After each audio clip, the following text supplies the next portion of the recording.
the American dream of freedom on wheels, an automotive age traveling on time-saving superhighways, Futurama's free-flowing channels of concrete and steel.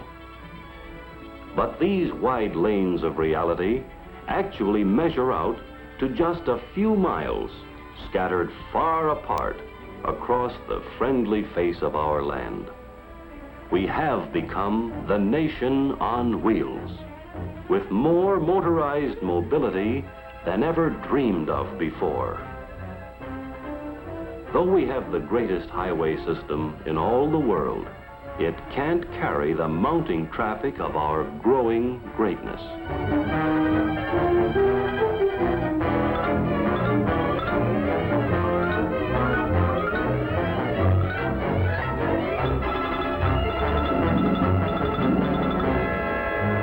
We're running out of roads.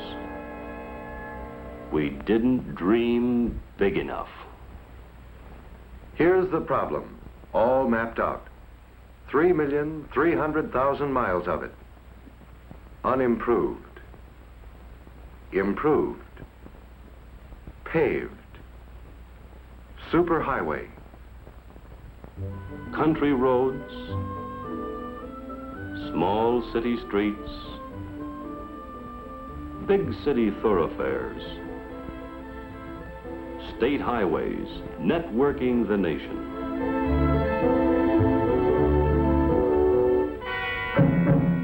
And here's the crisis.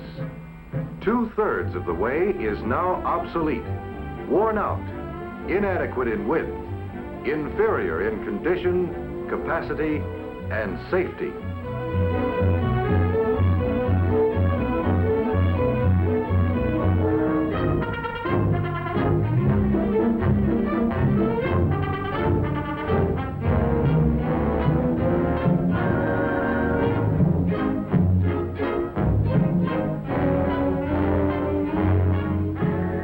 These were good roads 30 years ago when they were laid out. But nothing lasts forever. The waiting line forms on the right. And at the head of the waiting line is your local highway engineer. Listen to what he thinks about our roads. All over the county, our farm-to-market roads are dying of old age. Not anybody's fault, just a matter of time, and not enough money to keep them up or make them modern. Most were built in the 20s. Along came the neglect of the war years, beat them up and broke them down, and we've been using them more and more ever since.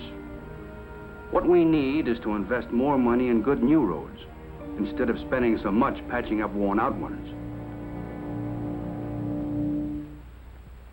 What do the people think who must use these roads? Ask the farmer. Sinkholes and washboard, rutted to ruination. And come every spring, the bottoms drop out. And the milk truck driver. We pay for roads, whether we have them or not. Only we pay more for them when we don't have them. Don't have to have hardtop. Gravel's fine when it's treated to keep down the dust. But all the gravel in the county can't keep a road from caving in if a stretch has not been crowned and graded proper for all weather wear. Soured milk, wear and tear on equipment, wasted time. Soaks everybody from the farmers right up to the family budget. We're growing more crops, growing more people, growing more cars and trucks. Trouble is, we've just not been growing enough more good roads.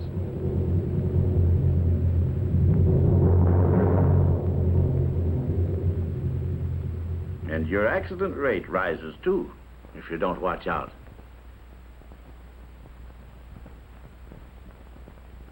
Ask the school bus driver. Yep, you have to be careful driving the kids over these roads. Sharp curves, soft shoulders, narrow bridges, railroad crossings.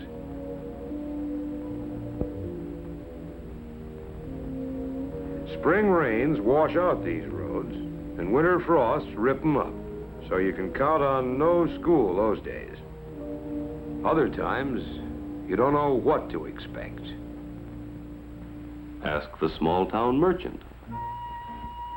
Our town has a population of 4,002, except on weekends. On Friday night and Saturday, congestion hits our main arteries like a heart attack. But customers pass us by if they can't find a place to stop. What rings up store sales today is parking space. It's as important to volume as shelf space and display windows. Best investment a town can make. Lots of parking. In small town and suburb, in cities of all sizes, the situation is the same, all snarled up. The best investment has yet to be made. Ask Mrs. America. Every day it gets worse shopping. It's not just a matter of getting through the congestion. It's impossible to find a place to park.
Can I do? Morning and night, around the clock, the sound of our times keeps blasting for a way out of the bottleneck. 3/4 of everything for American families travels at some time on the backs of our 10 million trucks. And what are you planning for dinner, Mother? Here it is, expensively bottlenecked. Hey, pal, what's the dough? Just keep rooting around. Load and unload, buddy. That's what to do, like a bunch of sheep. With 54 million vehicles on our streets and roads today, 50% more than before the war, by 1975, they say we will be driving 85 million. 5 o'clock, USA. Ah, for the life of a traveling salesman. Late for every appointment. This is the ulcer route.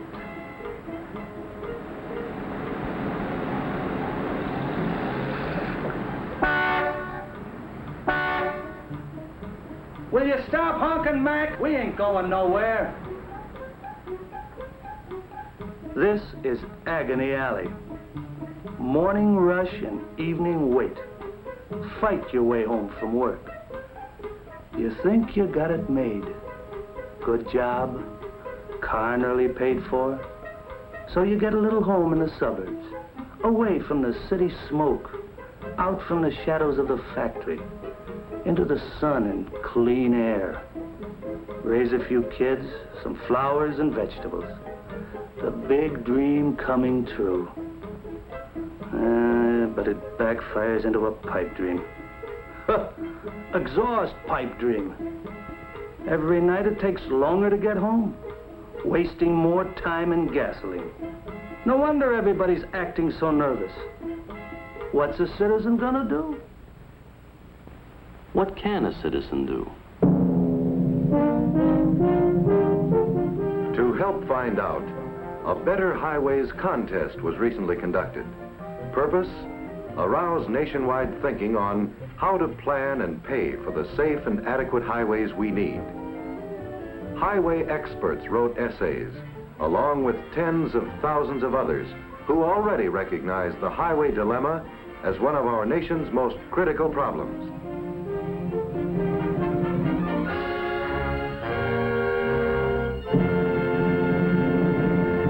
I am privileged to present the winner of the Grand National Award, Robert Moses of New York.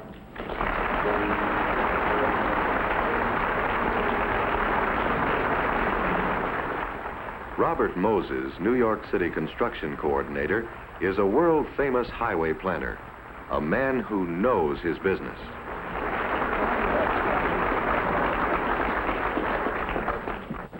No stroke of genius, no brilliant device, no magic will suddenly produce roads commensurate with cars. We have fallen far behind. The remedies are neither easy, nor cheap, nor immediately realizable.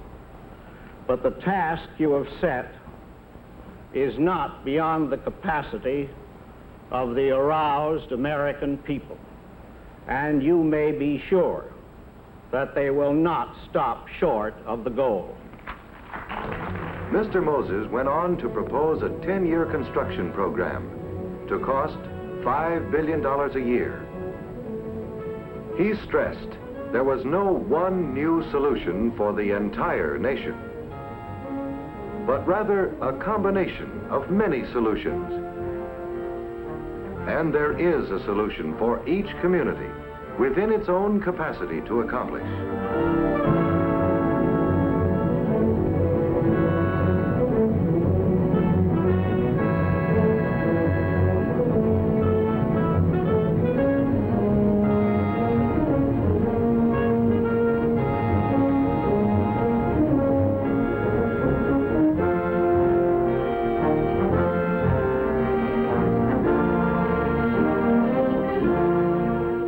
A good parking space is any space, close enough. A good road is any road able to carry its daily traffic flow safely and adequately. And it doesn't have to cost $1 million a mile to be a good investment. Every stretch of farm and factory to market road earns profits for all the nation. And it's just good American enterprise to put part of the profits back in the business. Our road builders now have the know-how to pour miracles of concrete through the air if supported by the proper financing. They can lift traffic up over city congestion with elevated highways raised by an aroused public. The Gowanus Expressway speeds over a densely populated area of Brooklyn without disturbing life below, to deliver through traffic to the underwater tunnel to Manhattan. Connecting from the north, a 4-story street will soon be open, with promenade for pedestrians on top, local traffic on the bottom, and 2 one-way expressways in between. Here is 4-story proof that our modern highway planners, with imagination and public support, can solve our traffic problems. We can have our superhighways in the sky, fabulous, futuristic forms, like this Hollywood freeway interchange, which sorts flowing traffic 8 ways at once. If we start now to give our engineers the go sign, to design dreams instead of detours. This spectacular 2-decked viaduct snaking along the docks of Puget Sound through Seattle's busiest section has cut a 20-minute traffic battle to 3 minutes travel time. And more miles are on the way. The people of the state of Washington are using all of an increased gasoline tax and auto license fund for the faster development of a better roads program. Many people favor toll roads like the New Jersey Turnpike, financed by a bond issue, another way to raise funds. It's already paying itself off way ahead of schedule, proving that many of us who drive will pay extra by the mile and pay every trip to travel a good road.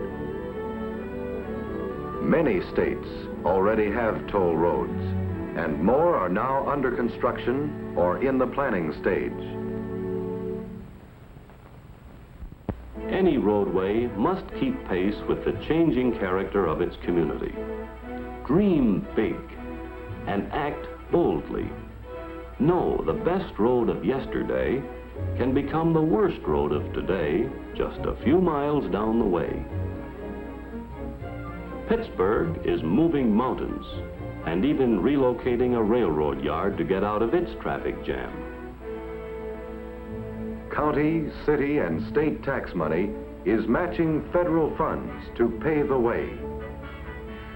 When this boldly planned parkway is completely open to traffic, the greater Pittsburgh Airport, instead of being an hour away, will be only a 15-minute ride from the center of the city.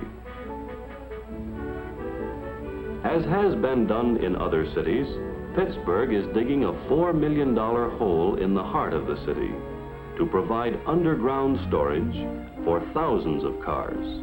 Above the surface, a beautiful park will camouflage the busy activity below. Or if not underground, then stacked layer upon layer in modern fireproof structures, engineered for easy access and maximum use of downtown space.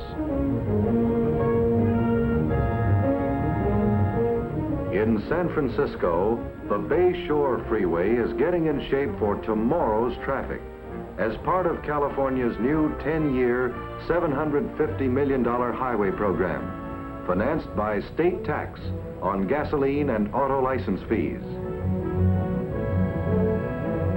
Chicago is moving a city to build an 8-mile-long expressway from the city limits to Michigan Avenue, wide as a city block, into the heart of the Loop, an 8-lane miracle which will send traffic through the middle of the main post office building like a special delivery letter. Chicagoans raised their share of the $92 million cost by a bond issue, interest and retirement to be paid for by future revenue from motor fuel taxes backed up by property taxes. Borrowing money to finance expansion is traditional with Americans.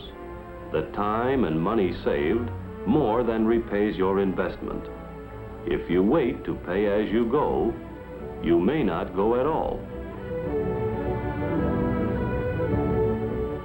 Detroit is borrowing funds to build more miles of expressway, and build them today instead of years from now.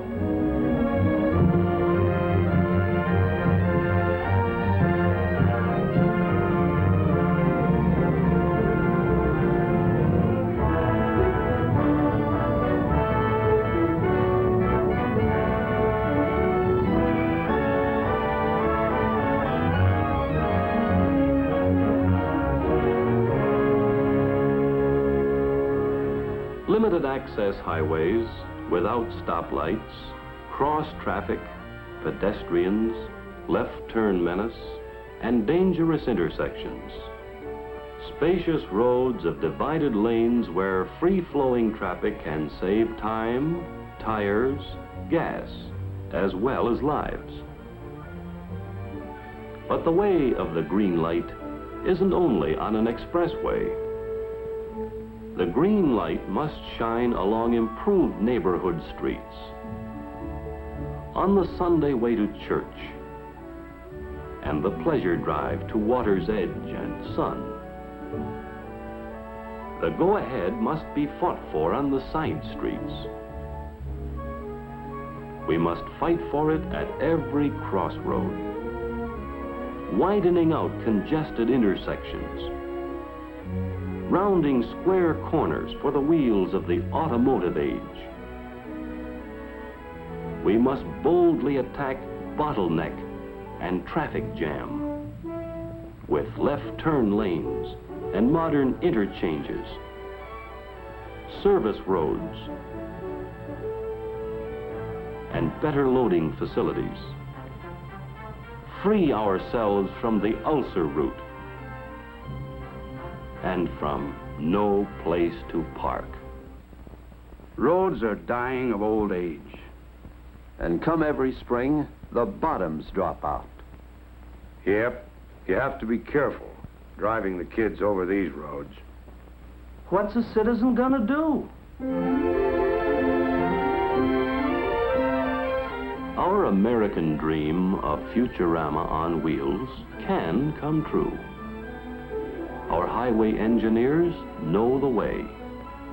It's ours for the asking, if we'll ask and pay our way. Freedom of the road is as old as the first man and as new as this moment. Once we fought for it, through forest and river, wild animals